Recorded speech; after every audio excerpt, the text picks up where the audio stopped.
हम सबकी अपनी एक थिंकिंग होती है, एक थॉट प्रोसेस होती है, जो हम सोचते हैं खुद के बारे में कि हम ये कर सकते हैं, हम ये कर सकते हैं। मैक्सिमम नंबर ऑफ पीपल जो भी अचीव करते हैं लाइफ में, वो उस थिंकिंग के रैल्म में ही होता है।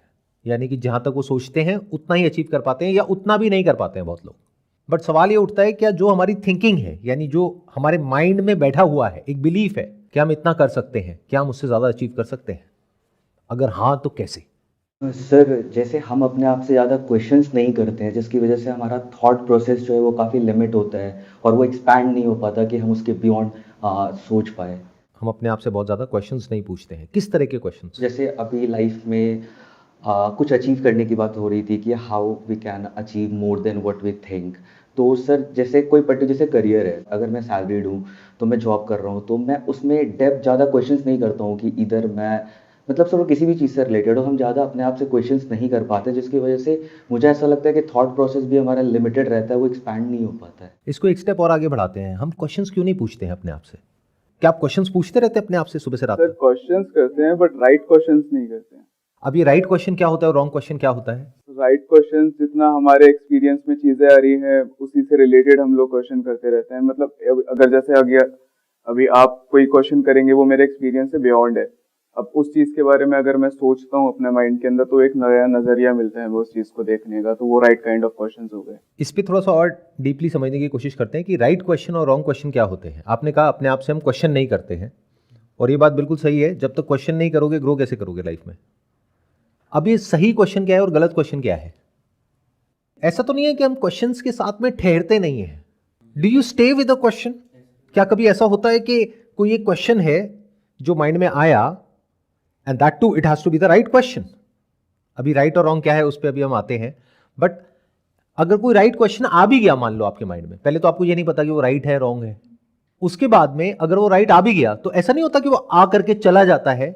अगर उसका आंसर आपको फटाफट नहीं मिलता है, कुछ मिनट में या कुछ घंटों में नहीं मिलता है, लेकिन अगर उस क्वेश्चन के साथ ठहरना है for a few days without an answer, तो क्या हम अनकंफर्टेबल नहीं होने लग जाते हैं? क्या हमें डर नहीं लगने लग जाता है? क्या ऐसा नहीं लगता है कि बहुत हो रहा है अब छोड़ो इसको? एंजाइटी होने लग जाती है सर। एंजाइटी होने लग जाती है, क्योंकि आप एक अननोन टेरिटरी में घुस गए। नोन क्या होता है? एक क्वेश्चन आपने अपने आप से पूछा, उसका फटाफट से जवाब मिल गया। कहां से मिला? अंदर जो इंफॉर्मेशन पड़ी हुई थी वहीं पे उसका जवाब भी पड़ा हुआ था। तो 99% लोग जो कि एक मीडियोकर लाइफ जी रहे हैं, उसमें से 1% को मैंने हटा दिया, exceptions are always there. Reason could be something else, maybe health, maybe this, maybe that, कुछ और हो सकता है। बट 99% लोग जो मीडियोकर लाइफ जीते हैं और उसी में मरते हैं, उसके पीछे रीजन क्या है? उनकी जो थिंकिंग है उसमें क्वेश्चनिंग की गुंजाइश ही नहीं है। जितने क्वेश्चंस पूछने थे वो पूछ लिए बचपन में, उसके आंसर्स मिल चुके हैं। अब उनके पास आंसर्स तो हैं, क्वेश्चंस है ही नहीं। And this is the sign of intelligence. आप इस चीज से रिलेट करो अपने घर में या अपने फ्रेंड सर्कल में, रिलेटिव्स में। वो लोग जिनकी एज ज्यादा है, आपसे मान लो डबल एज है, लेकिन उन्होंने लाइफ में कुछ ढंग का अचीव नहीं किया है। अब उनके पास अब जाओ, किसी भी चीज के बारे में बात करो, उनके पास में हर बात का जवाब है, एक ओपिनियन है, अपना एक बिलीफ है, लेकिन क्वेश्चन एक भी नहीं है ढंग का। और कभी ये तो है ही नहीं कि मुझे नहीं पता। They never say that. जितना आपको नहीं पता होता एक्चुअल में अंदर से, यानी जितना आप इंटेलिजेंट नहीं होते हो, उतना ही आपके पास में जवाब ज्यादा होते हैं।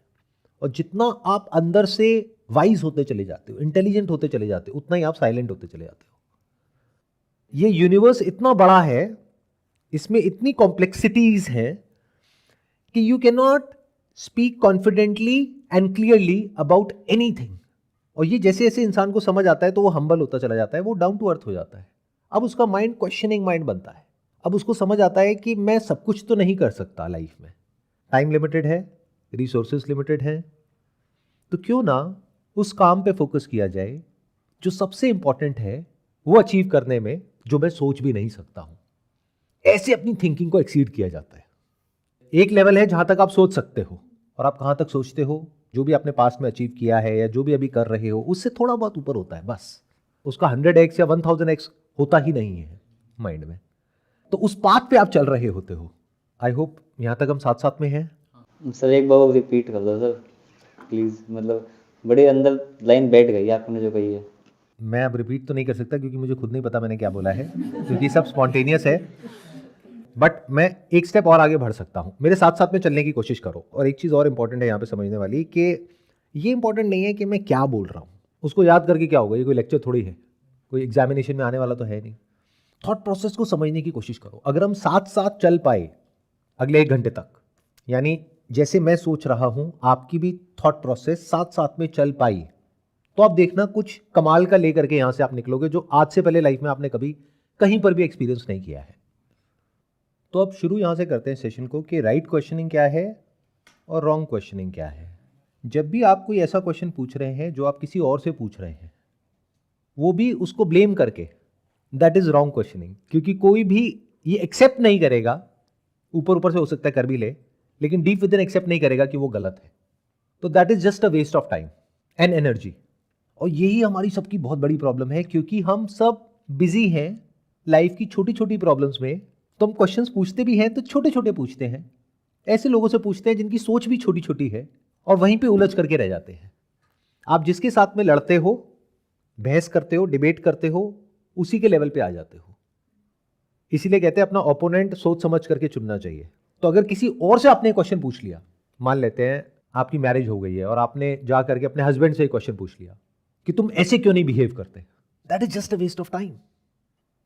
तो ये जितने भी क्वेश्चंस हैं जो हमारी लाइफ के बड़े गोल से कनेक्टेड नहीं है। बड़े गोल्स क्या होते हैं? बहुत कम होते हैं। One is health, then wealth, then relationship. Health जब मैं बात कर रहा हूं तो फिजिकल हेल्थ भी आ गया, मेंटल हेल्थ भी आ गया। जब वेल्थ की बात कर रहा हूं तो आपका प्रोफेशन कवर हो गया है। रिलेशनशिप की बात कर रहा हूं तो हैप्पीनेस कवर हो गया है। Because happiness is always relative, it is always in relation to something और समवन। ये बात याद रखना हमेशा। जो कुछ लोग बोलते हैं ना कि बिना किसी के मैं खुश हो जाऊंगा, ये भी एक उनका थॉट है जिसको पकड़ करके वो खुश हो रहे हैं, जो टिका रहने वाला नहीं है। जैसे ये थॉट जाएगा तो उनके अंदर का जो खालीपन है, जो अकेलापन है, वो उनको काटेगा। ठीक है, यहां तक क्लियर हो गया? तो जो क्वेश्चन इन तीनों से कनेक्ट होता है और इन तीनों को लॉन्ग टर्म में बेटर बनाता है, वो सही क्वेश्चन है। मतलब अगर आप अपने आप से ये क्वेश्चन पूछ रहे हो कि मैं अपनी हेल्थ को लॉन्ग टर्म में बेटर कैसे बनाऊं, नॉट इन शॉर्ट टर्म, तो बिल्कुल सही क्वेश्चन है। यानी कुछ ऐसा करूं, माइनर चेंजेस, जिसको कि मैं आराम से इंप्लीमेंट कर सकूं आज ही, अभी, और पूरी जिंदगी के लिए जिसको सस्टेन कर सकूं। There are two kinds of questions. एक है जो डे टू डे बेसिस पे आपको प्रॉब्लम्स आ रही है, चाहे बिजनेस करो चाहे जॉब करो, प्रॉब्लम एक नहीं आएगी, हजारों आएंगी। उसमें से कुछ प्रॉब्लम्स ऐसी हैं जो टेम्पररी है, कुछ ऐसी है जो परमानेंट है। तो अगर कोई परमानेंट प्रॉब्लम है जिसके लिए आप क्वेश्चन पूछ रहे हो कि इसका सोल्यूशन कैसे निकाला जाए, तो क्या सही क्वेश्चन है या गलत क्वेश्चन है? सही क्वेश्चन है। सही क्वेश्चन है। तो सही क्वेश्चन पूछने के लिए पहले आपको पता होना चाहिए कि क्या टेम्पररी है, क्या परमानेंट है। जैसे जब हम बिजनेस करते हैं, क्योंकि मेरा बिजनेस का बैकग्राउंड है तो उससे मैं आपको एग्जांपल दे सकता हूं। जब बिजनेस करते हैं तो डेली की 100 प्रॉब्लम्स आती हैं, जिसमें से मान लो 10 मेरे तक पहुंचती है, because I am sitting at the top. अब उन 10 में से मुझे डिसीजन लेना होता है कि कहां मुझे अपना ध्यान देना है और कहां नहीं देना है। ऐसे ही अपनी लाइफ के आप सीईओ हो गए, टॉप पे बैठे हो अपनी लाइफ के, आपकी लाइफ का कंट्रोल आपके हाथ में होना चाहिए। तो जो भी आपकी लाइफ में प्रॉब्लम्स हैं, उसमें पहले तो आपको चूज करना पड़ेगा वाइजली कि कहां ध्यान देना है, कहां नहीं देना है। कहीं ऐसा तो नहीं है आप छोटी मोटी लड़ाइयों में उलझ करके रह गए हो, गॉसिप्स में उलझ करके रह गए हो, विच is called zero sum game. आप अगर 10 साल तक भी वो करते रहोगे तो एंड में कुछ मिलने वाला नहीं है। कहीं ऐसा तो नहीं है आप एक ब्लेम गेम खेल रहे हो जिससे कुछ मिलने वाला नहीं है। ब्लेम करते रहो अपने पेरेंट्स को कि आपने बचपन में मुझे अच्छी पढ़ाई नहीं दी, जिस वजह से आज देखो मेरा क्या हाल है, व्हाटएवर। तो इस ब्लेम गेम से कुछ मिलने वाला है? एंड में कुछ हाथ आने वाला है? कुछ भी नहीं। क्या आप बेटर होगे या और नीचे गिरते चले जाओगे, और आपकी सोच नीचे नीचे नीचे नीचे इतनी नीचे गिर जाएगी जिसकी कोई हद ही नहीं है। बड़ा कुछ सोचने के लिए तो वहां पे जगह ही नहीं होगी। तो पहले माइंड में जगह होनी चाहिए, स्पेस होना चाहिए। यानी कि पहले पता होना चाहिए कि क्या प्रॉब्लम बड़ी है, क्या छोटी है, क्या टेम्पररी है, क्या परमानेंट है। तो छोटी छोटी चीजों से फ्री होकर के सिर्फ बड़ी चीजों के ऊपर फोकस करना है। और आपकी लाइफ की जो बड़ी प्रॉब्लम्स हैं वो आपकी लाइफ की बड़ी प्रॉब्लम से बिल्कुल अलग हो सकती है। बिल्कुल मतलब बिल्कुल अलग। तो अपनी लाइफ को स्टडी करना है, किसी और की लाइफ को देख करके डिसीजन नहीं लेना है। और वो टाइम के साथ साथ चेंज होती है। आज कुछ और है, टॉप 3 प्रॉब्लम्स आपकी लाइफ की, हो सकता है 10 साल बाद कुछ और होगी, तो वो चेंज हो जाएगी। तो आज आपको आइडेंटिफाई करना है पहले तो कि आपकी टॉप 3 प्रॉब्लम्स क्या हैं, फिर ये सोचना है कि लॉन्ग टर्म के स्टैंड पॉइंट से उसका सोल्यूशन कैसे निकालें। शुरू यहां से करना है कि मेरे पास में उसका सोल्यूशन नहीं है, या अगर है भी तो वो इंप्लीमेंट नहीं होता है, और ऐसा सोल्यूशन जो इंप्लीमेंट ना हो सके वो सोल्यूशन है ही नहीं। ये क्लियर हुआ? आप लोगों के पास बहुत सारे सॉल्यूशंस होते हैं कि मैं अगर ये कर दूं ना तो ये हो जाएगा, लेकिन आपको पता है कि ऐसा कभी होता ही नहीं है, वो आप 10 बार करके देख चुके हो, तो that is not a solution. मेरी बात आई एम नॉट श्योर आप लोगों को समझ आई या नहीं आई। देखना, ध्यान से सुनना, ध्यान से समझना। जैसे मान लो मेरी मीटिंग चल रही है अपने ऑफिस में कुछ टीम लीडर्स के साथ में, तो एक प्रॉब्लम डिस्कस हो रही है, तो जो हमारे टीम लीडर है मैंने उनको बोला, मैंने कहा इसका ये सॉल्यूशन है। उन्होंने बोला हाँ ये सॉल्यूशन तो मैंने 4 दिन पहले ही अपनी टीम को बता दिया है। मैंने कहा दैट इज ओके, आपने रिपोर्ट ली कि वो इंप्लीमेंट हुआ या नहीं हुआ? फिर जब मैं ग्राउंड लेवल पे गया, जा करके देखा, तो सॉल्यूशन इंप्लीमेंट ही नहीं हुआ। और बहुत बार क्या होता है कि वो सॉल्यूशन ऐसा होता है वो इंप्लीमेंट हो ही नहीं सकता practically. So that solution could be from my side और from the side of somebody who is at a senior level, लेकिन अगर वो प्रैक्टिकल नहीं है तो वो सॉल्यूशन है ही नहीं। तो इसमें देखा जाए तो ब्लेम किसके ऊपर आया या कौन बेवकूफ निकला? आप खुद, क्योंकि आपने एक ऐसा सॉल्यूशन निकाला जो प्रैक्टिकल नहीं है। तो खुद को बेवकूफ कहने का भी दम होना चाहिए, जो हमारे अंदर नहीं है। हम खुद को जरूरत से ज्यादा समझदार समझते हैं, और ये रिलेशनशिप की अगर बात करी जाए तो सारी प्रॉब्लम्स की जड़ है। हमें लगता है कि जो हम सोच रहे हैं कि इस प्रॉब्लम का जो सॉल्यूशन है वो ही सॉल्यूशन है, सामने वाला जो सोच रहा है वो तो बकवास है। हो सकता है जो आप सोच रहे हो वो भी बकवास हो, जो वो सोच रहा है वो भी बकवास हो, बट उसको बोलने की जरूरत नहीं है, नहीं तो प्रॉब्लम और बढ़ जाएगी। पहले आप खुद को देख लो कि आपका सॉल्यूशन किसी काम का नहीं है, फिर हो सकता है इसके अलावा कोई और सॉल्यूशन हो जिसके बारे में आपको सोचना पड़ेगा। Then you need to have patience, क्योंकि वो हो सकता है एकदम से ना निकले सॉल्यूशन, तो सामने वाले को कम्युनिकेट करना होगा। यहां तक हम साथ साथ चल पा रहे हैं? तो मैंने क्या कहा, अपनी सोच जहां तक भी आपकी जा रही है उसको एक्सीड करने के लिए you need to ask the right kind of questions. अब राइट काइंड ऑफ क्वेश्चंस होते क्या हैं, that we need to understand. वो लाइफ की छोटी छोटी जो इनसाइट्स होती हैं, छोटी छोटी जो लर्निंग्स होती हैं, अगर आपकी जो ऑब्जर्वेशन पावर है वो अच्छी है, यानी आप बस खुद में 24 घंटे उलझे हुए नहीं हो। मैंने कहा ना स्पेस होना चाहिए, यानी अगर आप 24 घंटे हो कहीं पर लेकिन अपने माइंड में ही कुछ कुछ बोलते चले जा रहे हो, उसने ऐसा क्यों किया, उसने वैसा क्यों किया, उसने ऐसा क्यों बोला, ये क्यों हुआ, वो क्यों हुआ, ये हो गया तो क्या होगा, वो हो गया तो क्या होगा, ये सब क्या है? It's a zero sum game. And में हाथ में कुछ भी नहीं आता है। बहुत बार तो हम अपने आप को सही प्रूव करने में लगे हुए हैं, जिसको अगर आपने कर भी दिया तब भी कुछ हाथ में एंड में नहीं आने वाला है। मतलब कि एक ऐसी लड़ाई को लड़ रहे हैं जो अगर आप जीत भी गए तब भी कुछ नहीं आने वाला है हाथ में, तो लड़ी क्यों रहे हो? अगर एक्चुअल में आप कुछ बड़ा करना चाहते हो अपनी लाइफ में, जहां तक आपकी सोच जा रही है उससे बहुत बड़ा, जो अंदर से तो आप चाहते हो और नहीं चाहता है कि आप चाहते हो कुछ एक्स्ट्राऑर्डिनरी लाइफ में करना या नहीं, Yes, sir. बट कर कितने पाते हैं? हजारों में कोई एक। तो अगर आप जानना चाहते हो कि वो कैसे होता है, उसकी बात अभी हो रही है कि पहले तो छोटी छोटी प्रॉब्लम से फ्री हो जाओ। छोटी प्रॉब्लम समझ आ गई ना, जो टेम्पररी है, अनित्य है, यानी अभी है और कल शायद नहीं है। बताइए। जैसे छोटी छोटी प्रॉब्लम्स है, अब ठीक है आज तो हम सेशन कर रहे हैं, कल से हमारा डेली लाइफ शुरू होता है, वही छोटी प्रॉब्लम्स हमें सॉल्व आउट करना ही है, चाहे मेरा बिजनेस है या जॉब। जैसे एज इन फैक्ट्री है मेरी, तो कभी कपड़ा खत्म हो गया, कभी धागा, आज ये जीन्स नहीं थी इसलिए कम सेल हुआ। एंड एट दी एंड जब मैं रात को जाके शांति से बैठूंगा तो सर मेरे दिमाग में तो यही चीजें चल रही हैं कि यार ये होता तो आज इतना और ऑर्डर कर सकते थे हम, ये था वो था। तो सर डेली लाइफ में तो हमें कभी सोचने का ही टाइम नहीं मिलता कि मेरी बड़ी प्रॉब्लम क्या है। फिर वही रूटीन हुआ कि मैंने खाना खाया, सो गया, देन सुबह फिर वही है धागा कपड़ा। जो आपने कहा कि पूरे दिन मैं इसी में बिजी रहता हूं कि धागा खत्म हो गया, कपड़ा खत्म हो गया, यानी जो छोटी छोटी प्रॉब्लम्स है उसमें उलझा रहता हूं। बट आप एक बात बताओ, अगर इन्हीं चीजों में आप उलझे रहे तो कभी भी आपका बिजनेस बढ़ पाएगा? कभी नहीं। कभी नहीं। ये बात समझ आ रही है ना? हाँ 100%। तो क्या करना पड़ेगा?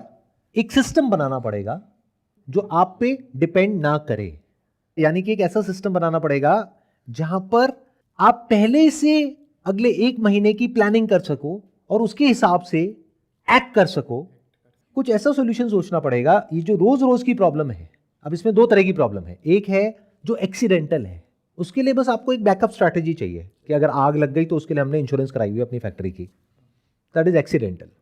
एक है जो रोज की प्रॉब्लम है, ये धागा और कपड़ा तो रोज का है अगर आपका ये काम है तो ये जो रोज की प्रॉब्लम है इसके लिए एक प्रॉपर सिस्टम होना चाहिए जो आपके बिजनेस में एक एक इंसान को पता होना चाहिए, जो भी उसमें लोग हैं। जैसे आप अभी जो आप बिजनेस कर रहे हो उसमें कितने लोग हैं टोटल?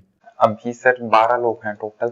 तो उन 12 के 12 लोगों को एग्जैक्ट पता होना चाहिए और ये भी पता होना चाहिए कि ये काम किसका है। वो काम 2 लोगों का नहीं होना चाहिए, क्योंकि 2 का होगा तो वो दोनों एक दूसरे पे डालेंगे। वो एक का होना चाहिए। जब वो छुट्टी पर है तब वो किसी और का होना चाहिए।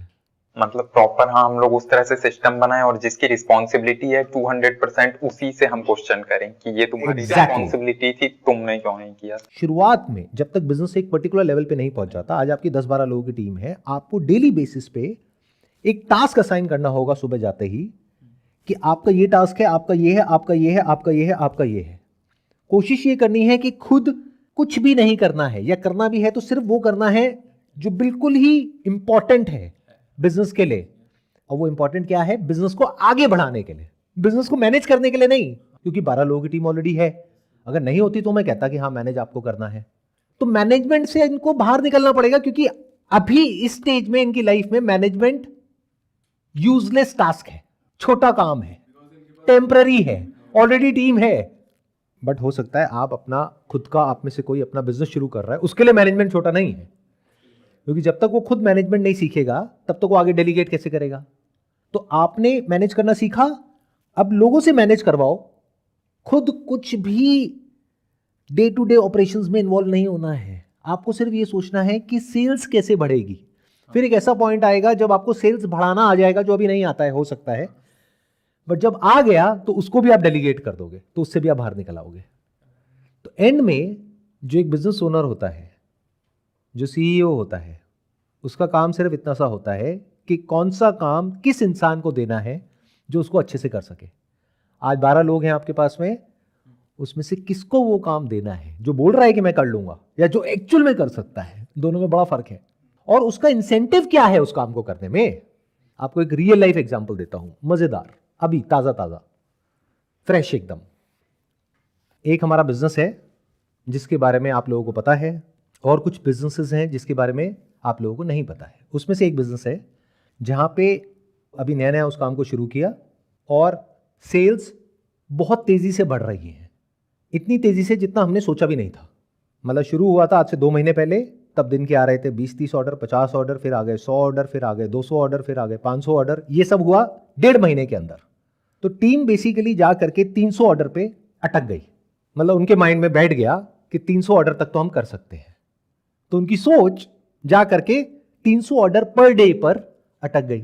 जबकि मुझे पता है कि उस टीम में कैपेबिलिटी है, 20 लोगों की टीम है, वो दिन के 2000 ऑर्डर भी संभाल सकती है, बट उनकी सोच अटक चुकी है 300 पे। तो मेरी सोच है 2000 ऑर्डर की पर डे की, उनकी सोच है 300 ऑर्डर की पर डे की। अभी अलाइन कैसे होगी?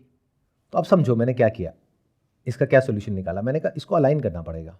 मतलब मेरी जो सोच है और उनकी जो सोच है वो सेम लेवल पे लानी पड़ेगी, तभी काम होगा ना। उनकी सोच है 300, मेरी सोच है 2000, बहुत बड़ा गैप है।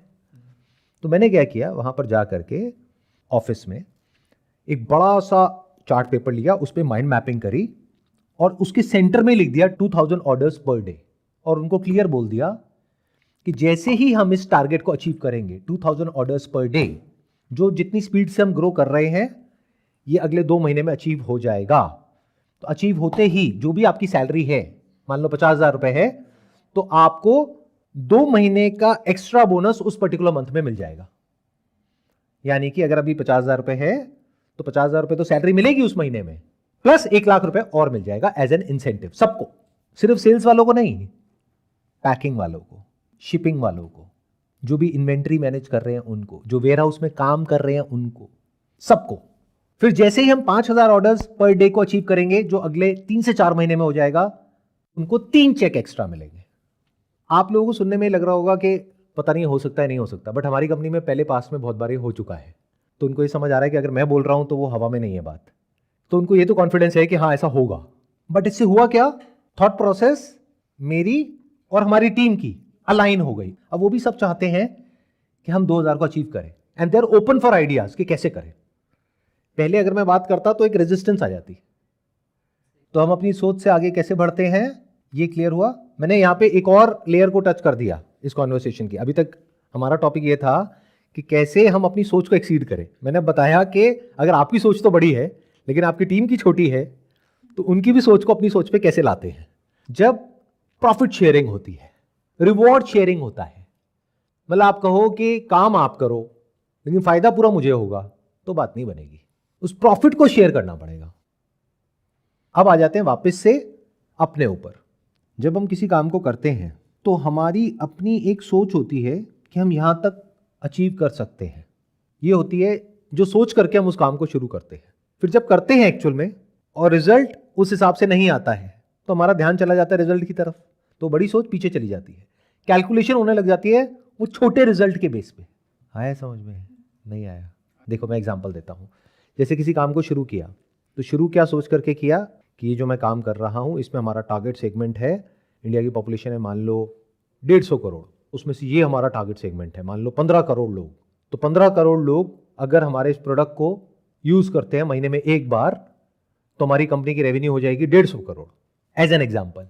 लेकिन जब हम एक्चुअल में उस काम को करना शुरू करते हैं और कुछ दिन हो जाते हैं और रिजल्ट आना शुरू होता है, तो एकदम से तो 150 करोड़ नहीं आ जाएगा ना, वो आने में तो 5-10 साल लगेंगे ना।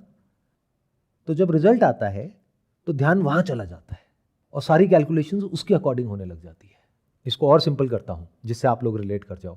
जैसे किसी एंट्रेंस की हम तैयारी करते हैं, तो एंट्रेंस का जो एक्चुअल में रिजल्ट आना है वो तो आना है 1 साल बाद या 2 साल बाद, लेकिन जो पहला टेस्ट होता है उसमें जो नंबर आते हैं वो आपकी एक्चुअल में सोच बन जाती है। मतलब गए थे उस इंस्टीट्यूट में ये सोच करके मेरे को इसको क्रैक करना है, लेकिन जब पहला टेस्ट दिया वहां पर उस इंस्टीट्यूट में तो नंबर आए इतने कम, तो अब दिमाग वहां चलता है, वहां नहीं, उसको हम भूल जाते हैं कि अब मैं इससे ज्यादा कैसे लाऊं। मतलब मान लो 100 में से चाहिए 90, आपके आए 50, तो अब क्या दिमाग में 90 चलता है या 50 चलने लग जाता है? 50 चलने लग जाता है। आप सोचते हो 50 को 60 कैसे करूं। जैसे बिजनेस को आप शुरू करते हो ये सोच करके कि यहां से 10 लाख रुपए महीने का आएगा और पहले महीने में लॉस होता है 10,000 रुपए महीने का, तो अब दिमाग क्या चलेगा कि 10 लाख कैसे आएगा, पहले ये 10 तो निकालू, 10 तो निकालू। समझ गए? अब आया समझ में? तो आपकी सोच कहां चली गई? बड़े से हट करके छोटे पे, फिर और छोटे पे। अब ये 10 निकालने के चक्कर में आप उल्टे सीधे काम करोगे तो 10 का 20,000 रुपए लॉस होने लग जाएगा महीने का। अब आप कहोगे अब क्या करूं, अब आप पैनिक मोड में आ चुके हो, अब आपको समझ ही नहीं आ रहा मैं करूं क्या। वो बड़ी सोच तो गायब हो चुकी है। इंसान कहता है जो भी मिल जाए बढ़िया है, किसी भी तरीके से सरवाइव करो, किसी भी तरीके से आगे बढ़ो। तो यही तो टॉपिक है आज के सेशन का, ध्यान से समझोगे तो। मतलब हुआ क्या कि आपने कुछ सोच करके एक काम को शुरू किया, जब एक्चुअल में गए तो रिजल्ट मिला बहुत कम। मान लो आपने इंजीनियरिंग करी कहीं से, जब कॉलेज से निकल रहे थे तो माइंड में बैठ गया कि मेरे को तो 20 लाख का पैकेज ऐसे ही मिल जाएगा। जब मार्केट में गए तो पैकेज मिला मैक्सिमम 6 लाख रुपए का, वो भी एक ऐसी कंपनी से जो आपको पता है कि रखने के बाद में कुछ महीने में निकाल देगी। एक्चुअल में जो पैकेज मिला वो मिला 5 लाख रुपए का। तो अब आप ये सोच रहे हो कि 5 लाख को 6 लाख कैसे किया जाए, 20 लाख कहां है। अभी तो आप ये सोच रहे हो अभी मेरे को 5 लाख की जो जॉब मिली है, पहले तो इसको कैसे बचाऊं, ये हाथ से ना निकल जाए, ऊपर से 5 का 6 कैसे होगा, यहीं पे होगा या जॉब चेंज करनी पड़ेगी। बस ये हो गई छोटी सोच। अब तो सबको क्लियर हो गया ना? Now we are on the same page, right? अभी रिसेंटली क्या है, 3 महीने पहले मैंने गारमेंट स्टोर ओपन किया एक मॉल में, और मैंने यही सोच के ओपन किया था कि बहुत बड़ा स्टोर होगा, फिक्स प्राइस पे, फिक्स रेंट में। मॉल में स्टोर लेने के बाद, शॉप लगाने के बाद मुझे पता चला पूरा मॉल ऐसा है, 5,000 बोला और आप निकल के जा रहे हो, सर आप इधर आओ 500 में दे देगा।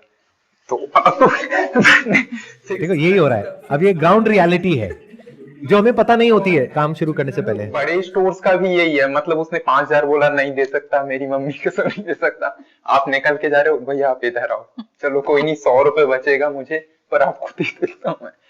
तो ये मम्मी कसम आपको दिन में कितनी बार खानी पड़ती है? मतलब सर मैं बता रहा हूँ साथ, तो फिर नहीं तो ऐसा क्यों नहीं करते, लिख करके लगा दो, माँ कसम मैं नहीं दे सकता, जगह जगह पर। हाँ। फिर शुरू में मैंने ये चीज किया, फिक्स रेट, बट जो कस्टमर बेस था वहां का वो भी ऐसा ही कि हम इसलिए थोड़ी आते हैं इस मॉल में, हम तो इसलिए आते हैं कि रेट में झिकझिक होगी, हम अपनी रेट पे लेके जाएंगे, फिक्स रेट के लिए इस मॉल में कोई नहीं आ रहा। अब फिर फाइनली हमें भी वही करना पड़ता है कि 4,000 बोला और ठीक है 1,000 में लेके जाना है, लेके जाए यार, मतलब वही चलता है। अगर बंदा 4 में रेडी है तो वो 4 में गया, 3 में रेडी है तो 3 में, इवन अगर 100 रुपए भी बच रहे हैं वहां का ये नहीं है मैं कोई बात नहीं बेचू इसे। तो अभी क्या हो रहा है? जो आपने शॉप खोली कितना टाइम हो गया उसको खोले हुए? 3 महीने समथिंग। लॉस हो रहा है, प्रॉफिट हो रहा है? प्रॉफिट में है सर। तो फिर क्या टेंशन है?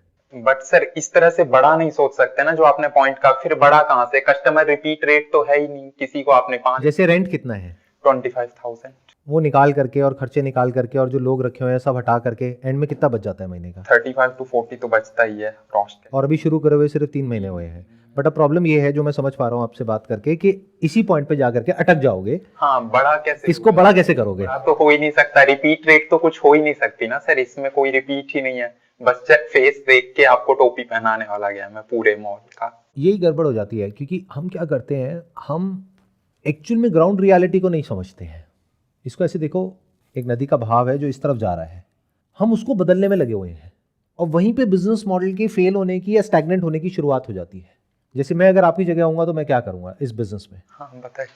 अब जैसे इसमें ये भी है ना, ठीक है इसमें ये भी है ना, जैसे मैंने कहा ठीक है मैं तो नहीं दे रहा, बगल वाला तो रेडी है ना, मैं नहीं दे रहा बगल वाला रेडी है। आप निकल के गए, नहीं मैं 800 में भी नहीं ले रहा, अरे भैया मैं दूंगा 600 में, वो चाचा का लड़का है, आप जाओगे कहाँ? ऐसे 4 दुकानें पास पास में ले लिया इन्होंने सेम। और सब अपनी माँ की कसमें खा रहे हैं। तो उनकी माँ का क्या होता है? जैसे पहले मैं कैलकुलेटर का यूज नहीं करता था क्योंकि मुझे पता है एक्चुअल प्राइस क्या है, फिर उन लोगों ने कहा ना कि जादू तो कैलकुलेटर का ही है। अब उसमें जैसे कस्टमर ने 5 चीजें ली, ऐसे खट खट खट खट किया मैंने, ये लो आपका ये हो गया। कस्टमर का माइंड वहां पे मतलब वैसे हो जाता है, यार ये क्या हो गया, ये वो, ठीक है भैया 3500 हो गए दे दो। अब वो कम ही नहीं करा सकता कैलकुलेटर पे, इतनी स्पीड से मैंने बटन दबाए, ऐसे गुना भाग किया और ये लो। मतलब कैलकुलेटर से वो लोग माइंड से खेल जाएंगे और वैसे, पर इस तरह से बड़ा बिजनेस नहीं बना सकते। नंबर 1 आप बड़ा बिजनेस नहीं बना सकते, नंबर 2 आप अंदर से तो कुछ गलत ही कर रहे हो ना, तो आप करप्ट होते चले जा रहे हो। मतलब बेसिकली आप कैलकुलेटर में जो कर रहे हो उसका मतलब ये हुआ कि है कुछ और दिखा कुछ और रहे हो। टोटल किया फटाफट फटाफट खटखट खटखट, देखो जी इतना लेस हो गया, इतना लेस हो गया, ये वो। कैलकुलेटर इज जस्ट फॉर सामने वाले के माइंड से खेल जाना कि हाँ। सामने वाला बिल्कुल ब्लॉक हो जाए, अब उसको समझ नहीं आता कि करूं तो करूं। तो जादू ही सीख लो फिर, बचा क्या? जादू करो, हिप्नोटाइज करो कस्टमर को, हिप्नोटाइज करके जो उसने चेन पहनी है वो उतरवा लो। सर इसी से बिल्कुल रिलेटेड मेरा क्वेश्चन भी है। हमारा ट्रांसपोर्टेशन का काम है, हमारे ट्रक चलते हैं, तो वहाँ पे क्या होता है, जो भी प्राइवेट सेक्टर में, गवर्नमेंट सेक्टर में अगर हम ट्रक लगाते हैं तो वहाँ पे टेंडर भरे जाते हैं, 1 साल का, 2 साल का, 5 साल का, इस तरीके से। तो वहाँ पे मान लो कोई कह रहा है मैं 40 रुपये किलोमीटर के हिसाब से अपना ट्रक दे दूंगा, कोई कहेगा मैं 35 के हिसाब से दे दूंगा, कोई कहेगा मैं 30 के हिसाब से दे दूंगा। और ट्रक तो सर सबके सेम ही है, तो इसमें चेंजेस भी क्या कर सकते हैं कि भाई हमारा ट्रक बढ़िया है बेकार है, ये भी नहीं कह सकते। और इसी चक्कर में सर मार्जिन बहुत कम हो गया है। मार्जिन बहुत कम हो गया, प्लस मान लो आपने ट्रक निकाला हुआ है और आपका कोई फाइनेंशियल बैकग्राउंड अच्छा नहीं है, तो ट्रक के साथ में किस्तें भी जुड़ी हुई होती हैं 50-55 हज़ार रुपए की, तो लोग बाग अपने ट्रक को खाली किस्तों पे ही दे देते हैं कि बस मेरी ये किस्त ही निकालता रहे, तो भी मेरे को दिक्कत नहीं है। तो आपको समझना पड़ेगा कि इस बिजनेस मॉडल में दम नहीं है। क्यों?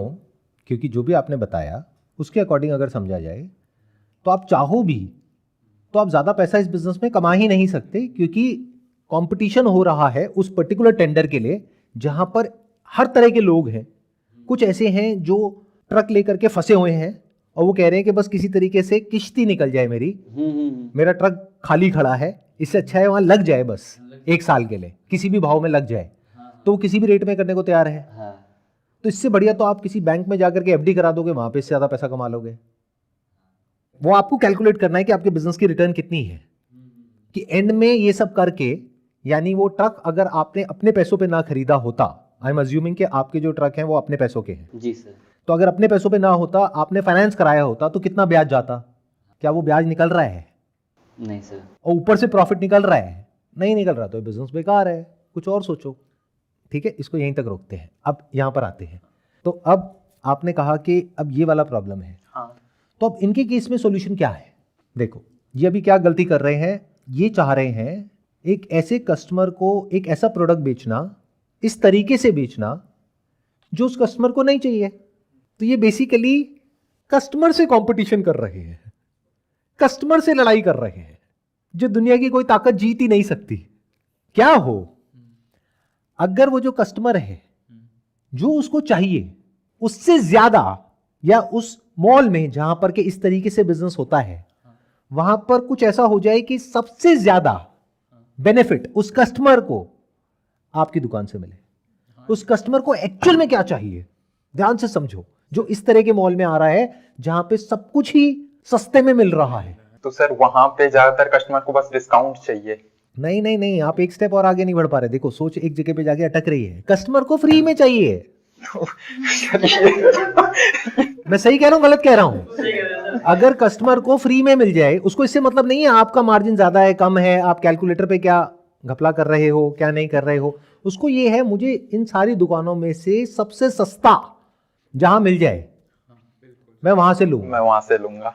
अब फ्री से सस्ता क्या होगा? फ्री कैसे देते सर? अब आ गया ना प्रॉब्लम, फ्री कैसे दे दे सर? ये क्वेश्चन पूछो और इस क्वेश्चन के साथ ठहरो। अगर इस क्वेश्चन को आपने क्रैक कर लिया तो सोचो क्या होगा। जो मैंने कहा ना कि हमारी सोच से ऊपर कैसे जाते हैं, ऐसे जाते हैं। सर फ्री तो नहीं, मैंने 100 रुपए में लोगों को सामान दिया है और उसमें भी कुछ प्रॉब्लम आ गया, भैया ये तो प्रॉब्लम आ गई, नया दो मुझे, तो वो 100 रुपए तो फ्री ही है। 100 रुपए फ्री नहीं होता है। फ्री फ्री होता है, 100 रुपए 100 रुपए होता है। अब आपने चाहे 100 रुपए में दिया चाहे 1000 रुपए में दिया, प्रॉब्लम आई तो कस्टमर वापस आएगा। अब ये जो चीजें हैं सोचना, ये क्या सही क्वेश्चन है या गलत क्वेश्चन है ये जो हम पूछ रहे हैं अभी, कि कस्टमर को क्या चाहिए? कस्टमर को फ्री में चाहिए। अगर ये किसी तरीके से इस बिजनेस मॉडल को क्रैक कर लें कि फ्री में कस्टमर को वो दें जो कस्टमर को चाहिए, जो मॉल में और कोई नहीं दे रहा, और फिर भी बहुत पैसा कमा लें, तो सोचो ये कहां के कहां निकल जाएंगे उसी मॉल में बैठे बैठे। हाँ, तब तो फिर आगे बढ़ सकते हैं इसी मॉल में। मतलब बाकी के लोग बैठ करके बस सोच रहे होंगे कि ये क्या कर रहा है कैसे कर रहा है, लेकिन वही कुछ जादू है जो आपने बोला ना, कैलकुलेटर का जादू, वो कुछ जादू है। तो अब क्या होता है कि जब ऐसा क्वेश्चन हम पूछते हैं तो पूछते ही अंदर से जवाब आता है कि ये तो हो ही नहीं सकता, तो हम कभी ऐसा क्वेश्चन पूछते ही नहीं है। और जब तक ये क्वेश्चन नहीं पूछोगे आगे कैसे बढ़ोगे? समझे मैंने क्या बोला? हम ऐसा क्वेश्चन पूछते ही नहीं है जो एक्चुअल में आपकी सोच जहां तक भी जा रही है उससे लाख गुना ज्यादा आप अचीव कर सकते हो, तो उसको अचीव कैसे करोगे? मैं अपने बिजनेस का एग्जांपल देता हूं। अभी जो मैंने बताया है कि 1-2 महीने पहले जो मैंने किया बिजनेस शुरू, उसमें मैंने कुछ ऐसी चीजें करी जो कोई और मार्केट में नहीं कर रहा है। फॉर एग्जाम्पल, अब ये एक्सपीरियंस मैंने कहां से लिया? बचपन में मैं एक दुकान पे जूस पीने जाता था, तो वहां पर एक पर्टिकुलर दुकान वाला ऐसा था जो क्या करता था कि जब एक गिलास मैंने पिया जूस का, उसके बाद में जो बच जाता था वो भी बोलता था ये भी ले लो। आप लोगों के साथ भी ये हुआ होगा क्या? ऐसी दुकान पे आप बार बार जाते हो, या ऐसी दुकान पे जो गिन करके देता है कि 15 रुपए का गिलास है तो ये 15 रुपए का जूस है, और उसमें क्या हुआ, 15 रुपए में आपने हिसाब लगाया, कई बार तो आधा गिलास और मिल जाता था, मतलब 15 में 20 का जूस मिल गया। तो क्या उस दुकान पे बार बार नहीं जाते हम? ये इंडिया में ही होता है, ये बाहर किसी कंट्री में नहीं होता है। वहां पे फिक्स प्राइस होता है। You want orange juice, this is for $2, this glass is for $5, this is for $10, ऐसे होता है। एक्स्ट्रा कुछ नहीं होता है वहां। बट ये हमारी इंडियन मेंटालिटी है, वी वांट एक्स्ट्रा, हमको एक्स्ट्रा चाहिए, हमको उसमें एक सेंस ऑफ अचीवमेंट मिलता है। फ्री में कुछ मिल जाए तो मजा आ जाता है ये मेंटालिटी या नहीं है? जो हम एक्सपेक्ट नहीं कर रहे फिर भी मिल जाए तो और मजा आता है। एक्सपेक्ट करके लिया तो फिर इतना मजा नहीं आता है, फिर तो ये हो जाता है कि हाँ मैंने बार्गेनिंग करी और मैंने ले लिया, तो अब मेरे हाथ में पावर है, मैं कल को किसी और दुकान में जाऊं, वहां भी जाकर के बार्गेनिंग करूं, वहां से भी ले लूं। बट ये आपने बार्गेन नहीं किया। अब ये कितनी छोटी सी बात है जो आप सबने एक्सपीरियंस करी है, बट क्या कभी इतना डीपली सोचा इसके बारे में? यहां पे एक बहुत बड़ी इंसाइट है, यहां पे हम सबकी एक सोच है जिसको मैंने पकड़ा है। वो क्या है कि जब बिना कुछ एक्सपेक्ट करे कुछ फ्री में मिल जाता है, या जितना हम सोच रहे हैं, जितना हमने पैसा दिया है उससे बहुत ज्यादा कुछ फ्री में मिल जाता है, तो मजा आ जाता है। तो मैंने क्या किया, हमारे वहां पर जो नया बिजनेस है वहां पर जो भी ऑर्डर प्लेस कर रहे थे उनके लिए स्पेशली कुछ एनवलप्स मंगवाए हार्ट शेप के, उसमें फ्री गिफ्ट रखा, साथ में एक handwritten note, little surprise for जो भी उसका नाम था उसके साथ में, और एक हार्ट बना हुआ, और साथ में वो free gift, buy 1 get 1 but as a surprise. इसके बाद में क्या हुआ, जो रिपीट रेशियो था हमारे बिजनेस का, वो पहले था 20%, वो अब बढ़ करके हो गया है 50%। और बिजनेस वो जहां पर रिपीट हो, नहीं तो बिजनेस नहीं है। जैसे इनके बिजनेस में रिपीट रेशो 0%। जो है वही है सर प्रॉब्लम। जैसे एक है मुर्गी का बिजनेस, एक है अंडे का बिजनेस।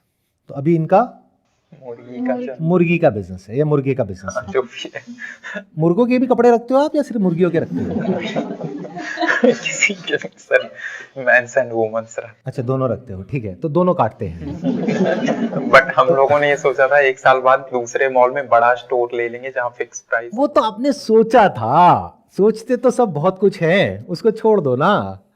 क्योंकि जो आपने सोचा था वो तो बहुत लोग ऑलरेडी कर रहे हैं। जैसे टाटा का एक ब्रांड है जिसके बारे में आपने सुना होगा, ज़ूडियो।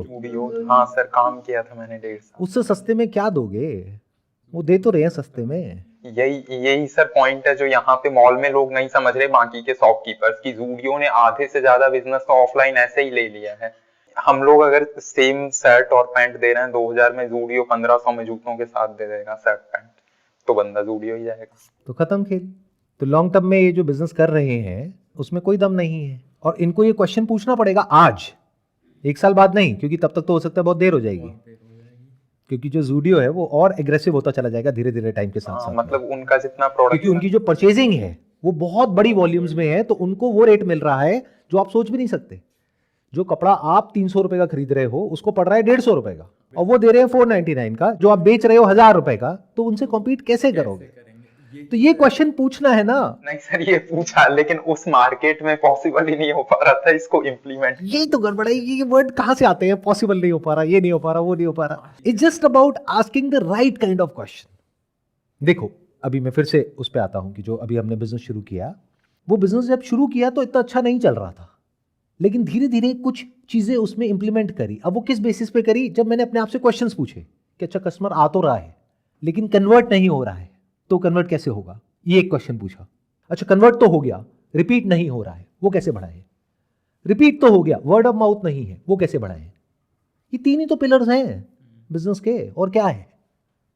तो इससे रिलेटेड क्वेश्चंस पूछे जिसका जवाब मुझे इमीडिएटली नहीं मिला, कुछ दिन लगे, कई क्वेश्चंस के साथ में कुछ हफ्तों तक ठहरा रहा, फिर कुछ जवाब मिला। जब टीम से बात करी तो उन्होंने कहा सर ये तो पॉसिबल ही नहीं है, इतना सब कैसे हो पाएगा? मैंने कहा ऐसे हो पाएगा। फिर उसको इंप्लीमेंट किया। आज वो बिजनेस ऑर्गेनिकली का मतलब होता है कि बिना किसी एडवर्टाइजिंग के इतना तेजी से ग्रो कर रहा है जितना शायद अभी हम सपने में भी नहीं सोच सकते, या मैंने नहीं सोचा था कि इतनी जल्दी इतना तेज ग्रो कर जाएगा बिजनेस। मतलब क्या हुआ, मेरी जो सोच थी उसको मैंने एक्सीड कर दिया। मेरा जो टारगेट था कि पहले साल में हमको इतनी रेवेन्यू अचीव करनी है, वो शायद अगले हम 3 महीने में अचीव कर जाएंगे। तो ये क्यों हो पा रहा है? क्योंकि कुछ ऐसे क्वेश्चंस पूछे जो पूछने सबसे ज्यादा जरूरी थे। वो क्यों पूछ पाया? क्योंकि मैंने वो क्वेश्चन पूछते वक्त अपने अंदर से ये नहीं कहा कि ये तो हो ही नहीं सकता। जैसे मैं अगर आपके बिजनेस में हूं तो मैं बार बार अपने आप से यही क्वेश्चन पूछूंगा कि कस्टमर को क्या चाहिए। ज़ूडियो चल रहा है ना, क्यों चल रहा है? क्योंकि वो उस प्राइस पॉइंट पे लेटेस्ट चीजें दे रहा है जो कोई और देने का सोच भी नहीं सकता है, इस वजह से वो चल रहा है। तो क्या आप कुछ ऐसा कर सकते हो? पहले तो ये समझो कि आप उससे कॉम्पीट नहीं कर सकते। तो ये जो आपका दूसरा प्लान है कि मैं मॉल में जाकर के एक फिक्स प्राइस शॉप खोल दूंगा, ये कर दूंगा, वो कर दूंगा, वो इतना बढ़िया प्लान नहीं है। क्योंकि आप क्या बनने की कोशिश कर रहे हो? आप उसी का छोटा वर्जन बनने की कोशिश कर रहे हो। तो जब एक उसका बड़ा वर्जन ऑलरेडी अवेलेबल है तो कोई छोटे में क्यों आएगा? आप अपने ऊपर रख करके देखो, एक ऐसे स्टोर में जाओगे जहां पे 500 रुपए की शर्ट मिल रही है लेकिन 1000 वैरायटी है, या ऐसे स्टोर में जाओगे जहां पे 500 रुपए की शर्ट मिल रही है लेकिन सिर्फ 10 वैरायटी है। कहां जाओगे? सोचो। सर इसमें भी है ना, मेरे पास अपना मैन्युफैक्चरिंग सेटअप भी है, बट मैं फिर भी ज़ूडियो से कॉम्पीट नहीं कर सकता क्योंकि ज़ूडियो की परचेजिंग पावर ही बहुत ज्यादा है। आप ज़ूडियो से कॉम्पीट नहीं कर सकते, बट क्या हो, आप कुछ ऐसा करो जो ज़ूडियो करने के बारे में सोच भी नहीं सकता। मतलब कि एक छोटे बिजनेस होने का नुकसान है तो फायदा भी है। फायदा क्या है कि ये कुछ ऐसा कर सकते हैं जो एक बड़ी कंपनी नहीं कर सकती, क्योंकि वो अगर छोटा सा भी डिसीजन लेंगे तो उसका इंपैक्ट बहुत बड़ा आएगा उनके पूरे बिजनेस के ऊपर। प्लस एक हायरार्की बहुत बड़ी है, उनकी डिसीजन मेकिंग स्लो होती है, इनके लेवल पर डिसीजन मेकिंग फास्ट है। ये आज डिसीजन लेंगे कल इंप्लीमेंट कर सकते हैं। For example, just as an example, इसको करना है नहीं करना है, लीगली ये करना सही है नहीं है, वो सब आपको चेक करना है, बट मैं एक एग्जाम्पल दे रहा हूं कि इस बिजनेस में अगर कुछ मजेदार करना है तो कैसे होगा। देखो, एक चीज हमें ये समझ आई कि कस्टमर को फ्री में चाहिए। हाँ। दूसरी एक और इनसाइट है लॉटरी बिकती है या नहीं बिकती है? बिकती है। पूरी दुनिया में, मतलब जहां इलीगल है वहां की बात अलग हो रही है, जहां पे लीगल है वहां पे लॉटरी बिकती है या नहीं बिकती है? बिकती है। कितनी बिकती है? जो लॉटरी कंपनीज होती हैं या जो कैसीनोज होते हैं या जो गैम्बलिंग कंपनीज होती हैं वो कितना कमाती हैं?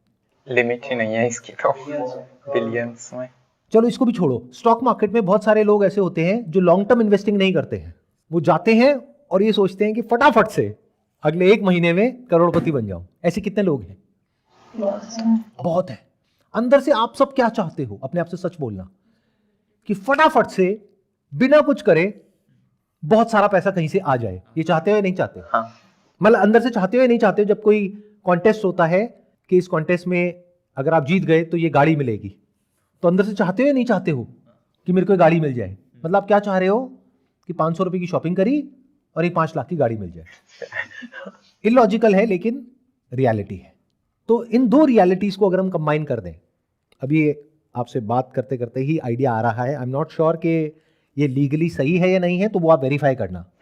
ऐसा ना हो कि कल को आप जेल में बैठे हो और बैठ करके सलाखों के पीछे से मेरा नाम ले रहे हो, संदीप सर कहाँ है। उन्होंने आइडिया तो दे दिया लेकिन ये नहीं बताया कि इसको अपनी लॉयर्स के थ्रू भी चेक करना पड़ता है कि इसको कैसे प्रैक्टिकली इंप्लीमेंट किया जाए। बट होता सब कुछ है। जैसे ऑनलाइन कुछ ऐसी एप्स हैं जो लीगली बेटिंग कर रही है। क्यों? क्योंकि वो कह रहे हैं कि ये बेटिंग नहीं है, ये स्किल बेस्ड बेटिंग है। क्या हो अगर आप अपनी शॉप का नाम दो फ्री शॉप। अब ये हरकतें कोई बड़ा ब्रांड नहीं कर सकता, क्योंकि उन्होंने अगर अपना ब्रांड का नाम चेंज कर दिया और फ्री शॉप कर दिया तो वो तो गए। क्योंकि अगर उन्होंने कुछ प्रॉमिस किया तो वो डिलीवर भी करना पड़ेगा। मतलब अगर उन्होंने कहा फ्री शॉप तो वहां पे फ्री शॉपिंग होनी चाहिए। If you are saying 100% free shopping, तो वहां पे वो प्रॉमिस पूरा भी होना चाहिए। अगर नहीं होगा तो गड़बड़ हो जाएगी। कस्टमर आएगा और फिर झूठी मां की कसम खानी पड़ेगी, फिर गड़बड़ हो जाएगी, फिर मां कहेगी बेचारी ये क्या कर रहे हो तुम। तो अगर आपने अपनी दुकान में लिख दिया 100% फ्री शॉपिंग, तो क्या होगा?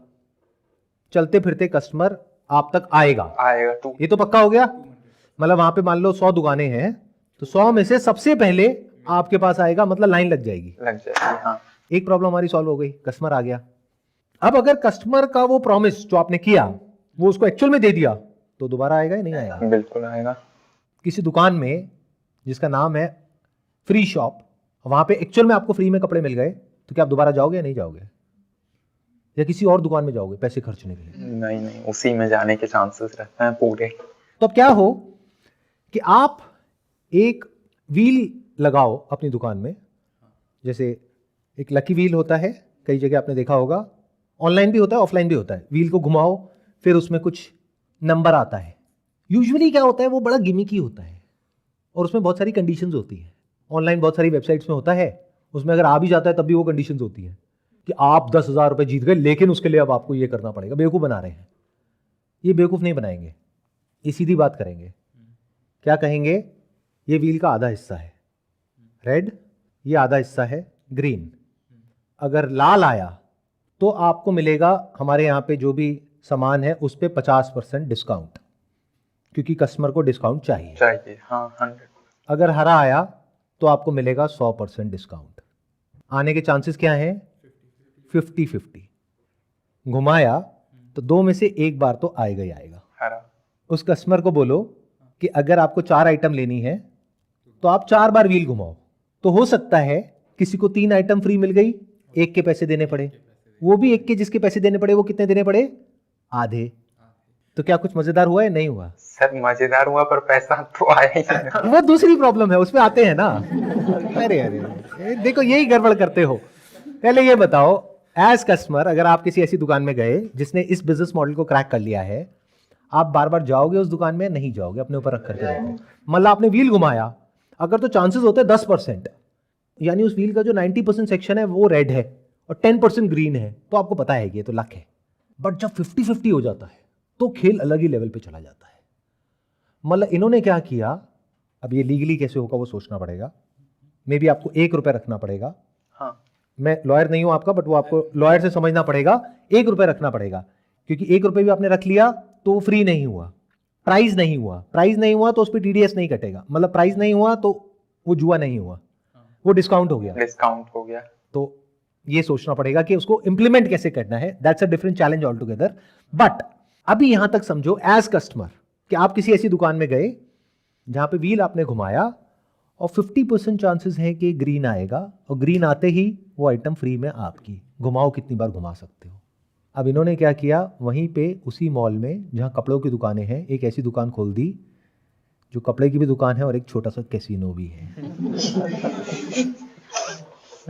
अगेन मैं कहूँगा लीगली कैसे करना है, वो उसका एक सिस्टम बनाना पड़ेगा, सारे लॉज को समझना पड़ेगा।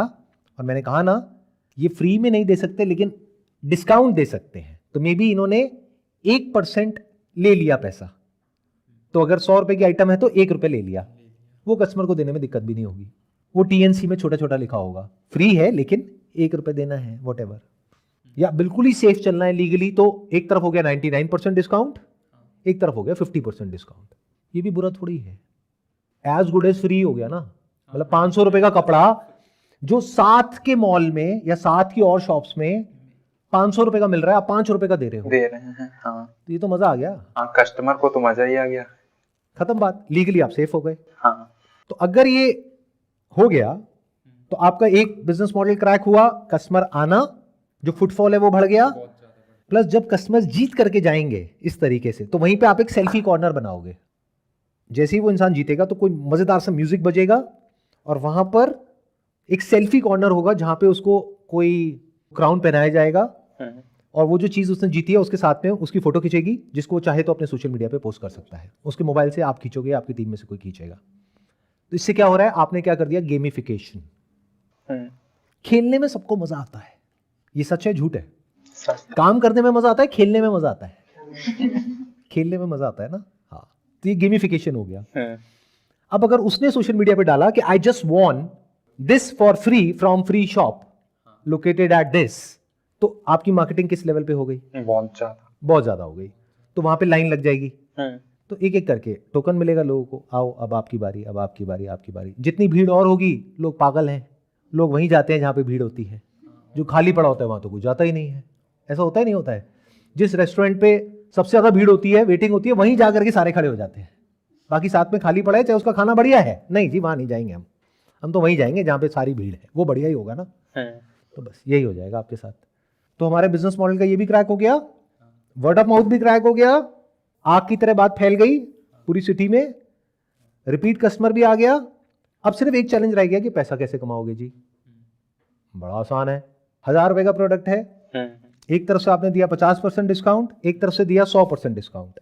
आने की प्रोबेबिलिटी क्या है? 1:1। मतलब क्या हुआ, एवरेज आउट करोगे तो 75% फ्लैट डिस्काउंट। बिल्कुल, इतना तो आप अभी भी दे ही रहे हो।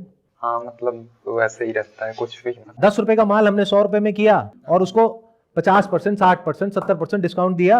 हाँ। तो मैं वही तो कह रहा हूँ, वही तो कर रहे हो आप। बाकी दुकान वाले भी तो यही कर रहे हैं, क्योंकि वहां पे नेगोशिएशन चलता है। तो कोई भी फ्लैट प्राइस तो करता ही नहीं है उस मॉल में। 100 रुपए का माल आपने 1000 रुपए का प्राइस किया और उसके बाद उसे 500, या तो वो 1000 रुपए का आपने 500 में दे दिया, तो बिलिंग पहले ही करा लो कस्टमर से। हाँ, समझ। नहीं तो क्या होगा, कस्टमर बाद में मुकर जाएगा, वो कहेगा फ्री में तो मेरा, 50% तो तेरा। हाँ। तो पहले बिलिंग होगी, बाद में व्हील घुमाओगे। ठीक है ना? हाँ, ये कैसीनो टाइप। हाँ। तो आप आए थे यहाँ पे एक ऐसे इंसान बन करके जो कि एक सीधा साधा सा दुकानदार था जो अपना कपड़े का काम कर रहा था। अब जब यहाँ से बाहर निकलोगे तो आप एक जुआरी बन करके बाहर निकलोगे। आप एक कैसीनो के मालिक होगे। इसीलिए तो होते हैं सेशंस। नहीं सर, बिजनेस में वैसे भी हम कितनी बात कर लें, बट एक्चुअल जब आप मार्केट में जाते हो चीजें अलग ही है, चाहे वो ऑनलाइन है ऑफलाइन है, एक्चुअल में अलग है। और हम कितना ही बात कर लें, कितना ही कॉन्फिडेंस आ जाए, बट एक्चुअल तो अलग ही रहता है बिजनेस में। अभी इन्होंने एक बात कही कि हम जितनी मर्जी बातें कर ले, एक्चुअल अलग होता है। एक्चुअल कभी अलग नहीं होता है। एक्चुअल मतलब जो एक्चुअल में है, जो रियलिटी है, वो हमेशा सेम होती है, बातें अलग अलग होती है। वही। अरे वो ही नहीं, ध्यान से सुनो, सुनोगे तो कुछ इंटरेस्टिंग लेकर के जाओगे यहां से। आपने जो बोला है और जो मैं बोल रहा हूं उसमें जमीन आसमान का फर्क है। आप ये कह रहे हो कि हम चाहे जितनी मर्जी बातें कर लें, यानी कि ये जो अभी हम बातें कर रहे हैं ये थ्योरेटिकली तो बड़ी अच्छी लग रही है, जब प्रैक्टिकली करेंगे तब पता लगेगा। अरे नहीं बॉस, मैं कुछ और कह रहा हूँ।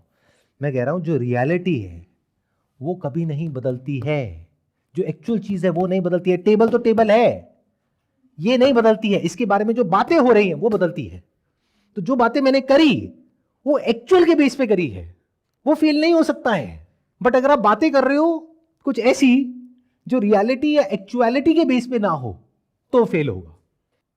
हाँ, ये बिजनेस इलीगल हो सकता है, इसकी वजह से आपको जेल हो सकती है, वो बात अलग है, लेकिन ये बिजनेस फेल नहीं हो सकता है क्योंकि जो एक्चुअल ह्यूमन साइकी है उसको हमने जाकर के हिट किया है। अगर एक्चुअल को आप समझ जाओ, जो रियलिटी है उसके हिसाब से एक्ट करो, तो यू कैन नॉट फेल। इस बिजनेस को फेल करके दिखाओ, कैसे करोगे? ये फेल हो ही नहीं सकता। हाँ, इसको मैनेज कैसे करना है वो इंपॉर्टेंट टास्क है। इसमें प्रॉफिट कैसे कमाना है वो भी हमने क्रैक कर लिया है। बिजनेस मॉडल क्या होगा वो भी क्रैक कर लिया है। कस्टमर के पॉइंट ऑफ व्यू से भी क्रैक कर लिया है। वर्ड ऑफ माउथ भी क्रैक कर लिया है। रिपीट भी क्रैक कर लिया है। कस्टमर कैसे आएगा वो भी क्रैक कर लिया है। सब कुछ तो क्रैक हो गया है। अब क्या बचा? बस एक लीगैलिटी वाला इशू बच गया है। उसको एक बार बात करना पड़ेगा अपने चार्टर्ड अकाउंटेंट के साथ में बैठ करके या किसी लॉयर के साथ में बैठ करके, उसका रास्ता निकालना होगा। उसके भी रास्ते होंगे। समझे मैंने क्या कहा? क्योंकि ये जो बिजनेस मॉडल अभी जिसके बारे में मैंने बात करी, ये एक एक्चुअल बिजनेस के बेस पर बात करी है। गैम्बलिंग से बड़ा कोई बिजनेस नहीं है। अगर ध्यान से देखोगे, बहुत सारे ऐसे बिजनेसेस जो देखने में बहुत ही साफ सुथरे लग रहे हैं, अगर डीपली समझोगे तो गैम्बलिंग की ही एक अलग फॉर्म है। जैसे कि स्टॉक मार्केट, जहां पर बहुत कम लोग हैं जो इन्वेस्टर्स हैं और बहुत ज्यादा लोग हैं जो गैम्बलर्स हैं, जो मार्केट को टाइम करने की कोशिश कर रहे हैं, यानी फटाफट से बहुत पैसा कमाने की कोशिश कर रहे हैं। और स्टॉक मार्केट कितनी बड़ी मार्केट है, बहुत बड़ी। उसमें से मान लो 50-50 भी है। मैं बेस्ट केस सिनेरियो पकड़ रहा हूं कि 50% ऐसे हैं जो गैम्बलर्स हैं और 50% ऐसे हैं जो एक्चुअल में इन्वेस्टर्स हैं, जो ये समझते हैं स्टॉक मार्केट का मतलब कि एक कंपनी है, एक बिजनेस है जिसमें मैंने शेयर ले लिया और मैं उस कंपनी का मालिक बन गया। ऐसा कौन सोचता है? Rarest of rare. Share market को कैसे देखते हैं? किसी ने आकर के बोला अरे ये शेयर ले ले, ऊपर जाने वाला है। हाँ, ले लिया। अरे नीचे चला गया, अब क्या करूं? मर अब बैठ करके। तो ये गैम्बलिंग नहीं है तो और क्या है? तो गैम्बलिंग से बड़ा कोई बिजनेस नहीं है। कैसीनोज में जाकर के देख लो, सब भरे हुए मिलेंगे, दुकानें खाली होती हैं, कैसीनो कभी खाली नहीं होता है। तो it is a mixture of this innate desire of a human being which is called greed. उसको हमने एक्टिवेट कर दिया है। तो ये बिजनेस मॉडल फेल कैसे होगा, मुझे समझा दो। नहीं, इस तरह से तो फायदा। Greed up to the extent जिसके ऊपर वो पॉसिबल ही नहीं है। यानी फ्री के ऊपर क्या होगा? फ्री में अगर आपको कुछ मिल गया, उसके ऊपर कुछ है क्या? तो ये रियलिटी पिछले हजारों सालों में नहीं बदली, अगले हजारों सालों में भी नहीं बदलेगी। That is greed. Human beings are greedy. ये रियलिटी नहीं बदलने वाली है। जो बातें करते हो बिजनेस के बारे में वो सब हवा में है। बट ये जो जिसके बारे में आज हमने बात करी, ये बातें नहीं है, ये रियलिटी है। अगर इसको कोई ढंग से एग्जीक्यूट कर पाए तो। आई होप आज के सेशन से थोड़ा बहुत कुछ समझ आया, वो भी प्रैक्टिकली, कोई थ्योरेटिकली नहीं। अभी देखो ना हमने क्या किया। इनकी एक सोच थी जब ये यहां पर आए थे, उस सोच में कुछ बदलाव आया। हाँ, कि हम इसी शॉप को बड़ा ले जा सकते हैं बजाय कि दूसरे मॉल में बड़ा शॉप खोलें और उसके बाद ब्रांडिंग करें, के बजाय इसी को ब्रांड बना दिया जाए, छोटे को ही, फिर आगे जितने चाहे बड़े। और कुछ ऐसा किया जाए जो दुनिया में कोई और नहीं कर रहा है। जो मैंने अभी कहा, मुझे बताओ कौन कर रहा है, कहां कर रहा है? कोई भी नहीं। अब ये सॉल्यूशन निकला कैसे? क्योंकि सिंसियरली मैंने अपने आप से एक क्वेश्चन पूछा। जैसे ये क्वेश्चन मैंने पूछा था आप लोगों से, आप सब हंसने लग गए थे और आपने तो कहा था फ्री कैसे देंगे। बट अब देखो हमने फ्री दे दिया ना। हाँ। कितनों को दिया? ऐसा नहीं 10 में से 1 को दिया, 2 में से 1 को दिया। हर दूसरे कस्टमर में से 1 कस्टमर फ्री में शॉपिंग करके जाएगा आपके यहां से। कमिटमेंट गलत नहीं है। और बहुत सारे कस्टमर ऐसे भी होंगे कि वो आए, एक प्रोडक्ट लिया, व्हील घुमाया, अब उनके ऊपर है, वो एक प्रोडक्ट लेते हैं, 4 लेते हैं और पहली बार में ही 100% ऑफ आ गया। तो उन्होंने एक्चुअल में आपसे सारा का सारा सामान फ्री में लिया और बैग लेकर के अपने घर, 5,000 रुपए का सामान लेकर के अपने घर। सर वो कोई दिक्कत नहीं है सर, अगर फुटफॉल ज्यादा है आपके पास तो आप बहुत कम मार्जिन पे भी अच्छा जा सकते हो। फुटफॉल मैटर करता है बिजनेस में। नहीं नहीं नहीं, फुटफॉल नहीं, इसका फुटफॉल से कोई कनेक्शन नहीं है। इसका कनेक्शन है मैथमेटिक्स से। Mathematically probability wise you can not go wrong because you are working on the same concept जिसके बेस पर कैसीनोज काम कर रहे हैं. जैसे रूल एक गेम होती है, उसमें अगर आपने इधर लगाया तो पैसा डबल, इधर लगाया तो पैसा डबल, तो आप उसी कॉन्सेप्ट के ऊपर काम कर रहे हो. तो जब कैसीनोज फेल नहीं हुए पिछले इतने सालों में, तो आप कैसे फेल हो जाओगे? Mathematically it is impossible to fail in this business model. But customer के माइंड में क्या इल्यूजन क्रिएट होगी कि मैं जीत सकता हूं, क्योंकि अब आपने उसको ऐसी जीतने की पॉसिबिलिटी दे दी जो दुनिया में और कहीं अवेलेबल ही नहीं है. अभी आपको एक लॉटरी की टिकट खरीदनी है जो आपको भी पता है कि लगने के चांसेस करोड़ों में से एक है. अब आप गए इस दुकान में जहां पे आपको कुछ ऐसा मिल रहा है जो दुनिया की किसी और दुकान में नहीं मिल रहा है. यानी आपने 500 रुपए की कोई चीज खरीदी, उसके पैसे दिए, अगर आपने वो व्हील घुमाया और 50-50% चांसेस हैं ग्रीन आया, तो आपने अपने 500 रुपए वापस लिए, प्रोडक्ट भी लिया with very good packaging in shopping bag और ले करके अपने घर चले गए. सोचो उस इंसान का क्या एक्सपीरियंस होगा, उसका वो दिन कैसा जाएगा. वो क्या चुप बैठने वाला है या चुप बैठने वाली है, या वो शोर मचा देंगे अपने फ्रेंड्स को लेके कि मैं बहुत लकी हूं. ये इल्यूजन जो बहुत सारे लोगों के अंदर होता है, वो इल्यूजन और पक्का हो जाएगा उन लोगों का जो भी जीतेंगे, जबकि इसमें लक वक कुछ नहीं है. ये सिंपल मैथमेटिक्स है. बट ऐसा मैथमेटिकली सोचता कौन है? लोगों को तो ये समझ आएगा कि मैं गया, देखो आज मैं वहां से फ्री शॉप से 5,000 के प्रोडक्ट जीत करके घर आ गया, 5,000 के कपड़े फ्री में लेकर के आ गया. नहीं तो क्या करना पड़ता? 5,000 का 2,500 देना पड़ता, खत्म. अब वो ये थोड़ी कहेगा 2,500 का जीता, वो कहेगा 5,000 का जीता. सर 3 बार अगर 50% वाला भी आ गया ना, उसकी टेंडेंसी रहेगी मेरा एक बार तो आएगा, तो वो घुमाता भी रहेगा. एग्जैक्टली, वो घुमाता रहेगा, वो घूमता रहेगा. तो आज प्रैक्टिकली आप लोगों ने देख लिया लाइव कि कैसे अपनी सोच को बड़ा करते हैं, कैसे बड़ा सोचते हैं, कैसे उससे बड़ा सोचते हैं जहां तक हम सोच सकते हैं. क्वेश्चनिंग से. क्वेश्चन पूछने का दम होना चाहिए. कौन से क्वेश्चन पूछने का? जिसका आंसर आपके पास में नहीं है. ऐसे क्वेश्चन जो सुनने में इम्पॉसिबल लगते हैं, वो पूछने का भी दम होना चाहिए. ऐसे ही तो तरक्की हुई है हम सबकी इस दुनिया में. जहां पर अंधेरा होता था, किसी न किसी ने क्वेश्चन पूछा ना कि अच्छा लाइट नाम की कोई चीज हो सकती है, बल्ब नाम की कोई चीज हो सकती है. उसको 10 साल लगे, 20 साल लगे, लेकिन अल्टीमेटली उसने क्रैक कर लिया ना. तो इसी को इंटेलिजेंस कहते हैं. Asking the right kind of questions and staying with it for a long period of time. If you can do that, yes, you can do something big, bigger than what your thoughts are. अगर आपकी सोच इतनी है और जो practically result आएगा वो इतना है, तो इसके आसपास ही जियोगे, इसके आसपास ही मरोगे. इसको तो भूल ही जाओ. Not possible. मैं अभी बात कर रहा हूं इन्फिनिटी की. इन्फिनिटी तक कैसे जाते हैं, यानी कुछ ऐसा कैसे सोचते हैं जो इस दुनिया की सोच से परे है.